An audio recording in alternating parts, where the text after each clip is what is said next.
All right, what's good, everybody? This is not my all of my fragrance collection. This is just a portion of it, and this is usually the fragrances that I like the most out of all the other stuff that I have. There might be some stuff that I might add here, but I want to keep it less than 30. And then what I like to do with the layering is that I use a 3 to 1 ratio. Most people use a 1 to 1 ratio, and they use the strongest one on top on the no, they use the strongest one on the bottom, and then they use the top one, the weakest one on top, which you don't have to. I feel like if you use a 1 to 1, um a 3 to 1 ratio, it's much better. So I do 14 sprays, for example. Well, this is gonna exchange it to Aqua di Gio elixir eventually. So imagine this is Aqua di Gio elixir, so I do about 4 sprays on that, and then I use Aqua di Gio Parfum, 10 sprays, or if they're really strong, I'll do 11 sprays. I'll do 7 sprays for the one that I want to wear, and then I'll do 4 sprays. Um, it's almost close to 2 to 1 or 3 to 1 ratio, 3.5 if you want to keep it more accurate, more or less the magic number. Sometimes I'll use 15 sprays, rarely. It all depends, but yeah, I try not to use more than 15 because I feel like you're overspraying too much. There's people that use 20 sprays on average, but I think 14 is a good number because for the longest time I would use only like 3 to 6 sprays, and you only smell when people are like really close to you. So if you want to use more than 10 sprays, that's when people can actually start smelling you past a feet or two. Now the fragrances that were like in the 2000s and down, all you needed was like 3 4 fucking sprays, and you would literally have people smell you. Now I don't know what type of colognes juice they're putting in. Maybe they're not using the right necessary stuff in order to keep up the good scent as they used to. Like, you need to really spray more times than you used to, and I think it's probably done on purpose. So again, I use a 3 to 1 ratio. So my Aqua di Gios, my Versace. Now the Versace, there's no elixir, so the substitute for that will be Mont Blanc Explorer. And then my YSL for that is gonna be the elixir. So I'll probably use like this on Monday, and I'll use 3 sprays on that, and then Tuesday, and then Wednesday, and then I don't want to have more than 2 for the Valentino. I think 2 is enough. So I'll use the original Valentino. I'll probably get the Intense to substitute for the Coral Fantasy.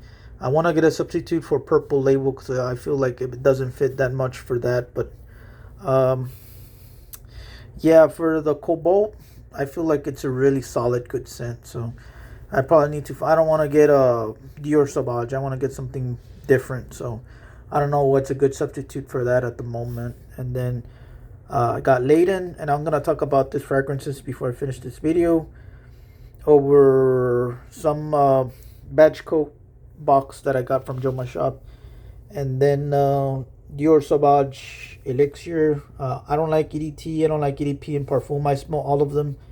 The Forte I heard is horrible, so I'm not gonna even try it. And I layer it with this one. I feel like I should actually use this and layer it with that because this is too strong for that. But the good thing about this is that it's less spices. This is more spices, and this keeps it more fresh. Mont Blanc Explorer. I'm a big fan of Mont Blanc Explorer. Now that's why the reason why I have Mont Blanc. What's it called? Mont Blanc Ultra Blue or something like that. That one, which I think the opening kind of sucks, but in the dry down, like the 4 or 5 hours, it smells probably just as good, if not better than the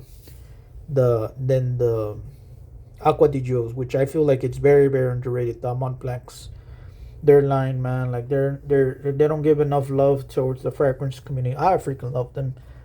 And then of course Bleecker Street, which is one of my favorites, and what's the other one? 360. what's it called, 360 freaking Perry Ellis is my goat. I will use this back when the 2000s and the early 2010s non-stop until I started getting into different fragrances in the mid to late 2010s. And the batch code for this, let's see if I can show you. Look at that, man. I got this from Joma Shop, by the way. Look at this shit, dude. I post a picture on the Reddit if it's actually real. I don't know if I should gamble getting a Creed Aventus. The box is kind of beat up real quick. I only gave it to my dad for like a week or two, and I got the bottle back, and it got beat up real quick. So I don't know if this is even authentic, man. I never seen a batch code like that before. It's so strange.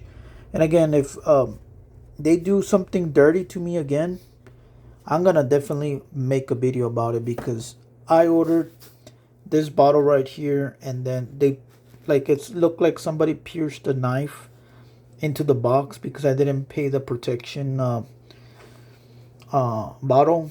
So I made a case on I believe USPS, and then if I have another damage and I don't pay for it, then obviously I already know that it's coming from Joma Shop, done on purpose, because they probably want me to pay that protective thing, like the protective box or whatever, which is bullshit, because I feel like that's more if you buy expensive watches that you pay over $1,000 on them, or other really expensive like fragrances. Why would you have to pay that?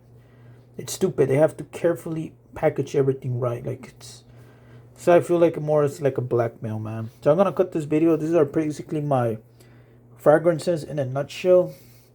There's more that I have, but these are like my top signature scents.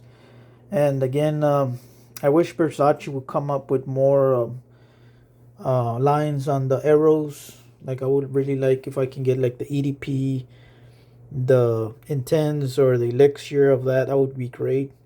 And one of my all-time favorite doesn't get a lot of love. So there's a lot of freaking influencers that are talking shit about Versace Pure Home. So yeah, I'm gonna cut this video. Take care, everybody. Have a good one. Peace.